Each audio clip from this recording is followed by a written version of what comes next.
Assalamualaikum warahmatullahi wabarakatuh. Salam semangat Bapak Ibu guru hebat. Perkenalkan, saya Nur Aini, calon guru penggerak angkatan 9 dari SMK Lab Business School Kota Tangerang, Provinsi Banten. Di video kali ini saya akan memaparkan kesimpulan dan refleksi pemikiran-pemikiran Ki Hajar Dewantara. Pendidikan adalah tempat persemayaman benih-benih kebudayaan dalam masyarakat. Ki Hajar Dewantara memiliki keyakinan bahwa untuk menciptakan manusia Indonesia yang beradab, maka pendidikan menjadi salah satu kunci utama untuk mencapainya. Pendidikan dapat menjadi ruang berlatih dan bertumbuhnya nilai-nilai kemanusiaan yang dapat diteruskan atau diwariskan. Dasar-dasar pendidikan Ki Hajar Dewantara yaitu menuntun, kodrat anak, berpihak pada anak bukan tabula rasa, budi pekerti, dan petani.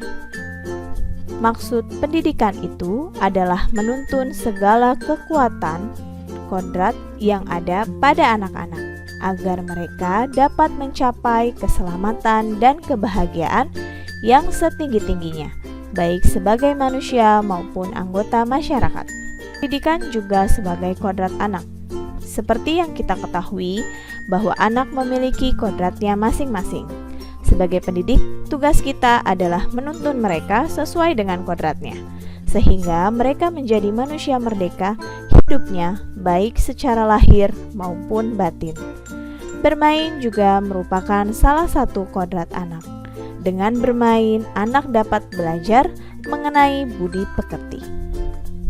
Pendidikan harus bebas dari segala ikatan. Dengan suci hati mendekati sang anak, bukan untuk meminta sesuatu hak, melainkan untuk berhamba pada sang anak. Berhamba pada sang anak maksudnya adalah pendidikan yang berpihak atau berpusat pada murid. Selanjutnya yaitu anak bukan tabula rasa. Anak lahir dengan kekuatan kodrat yang masih samar-samar.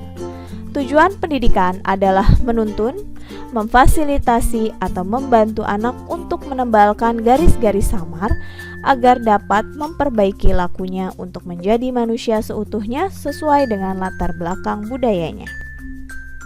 Budi pekerti, watak, karakter adalah bersatunya atau perpaduan harmonis antara gerak, pikiran, perasaan, kehendak, atau kemauan sehingga menimbulkan tenaga atau semangat.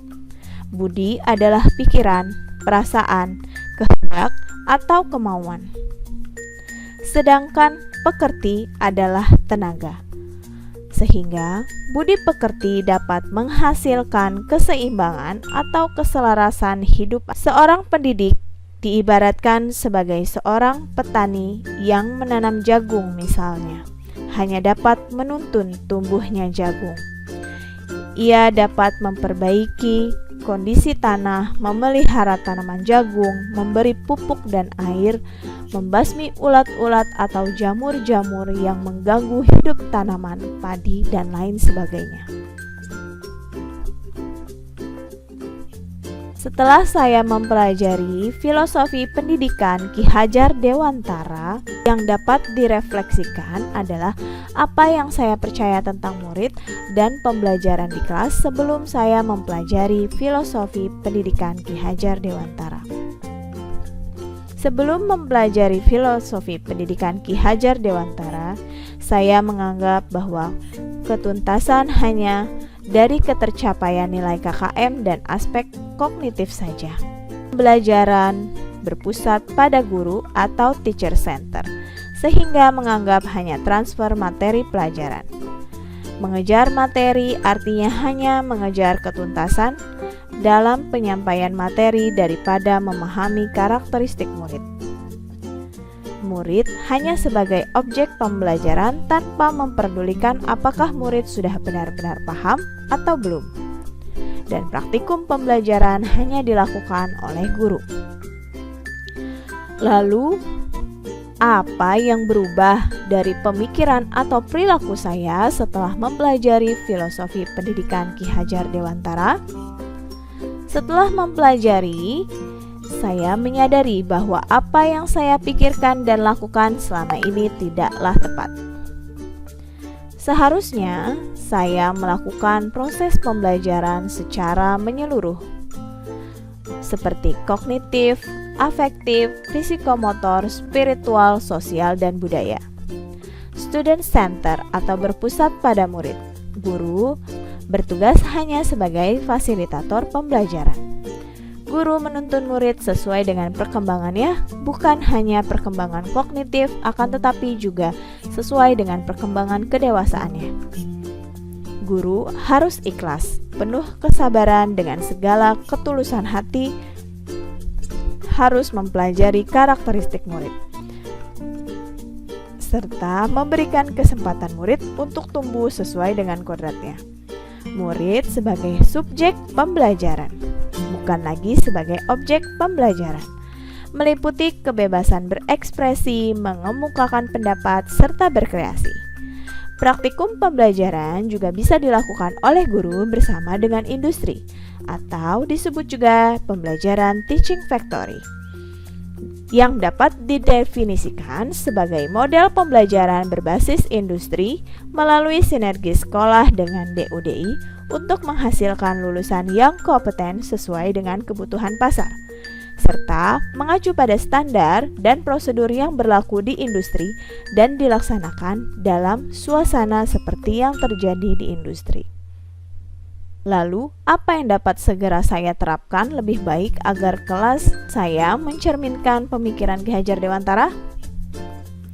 Yang dapat diterapkan dalam pembelajaran di kelas antara lain, merencanakan pembelajaran interaktif dan menyenangkan dengan melibatkan murid sebagai metode student center.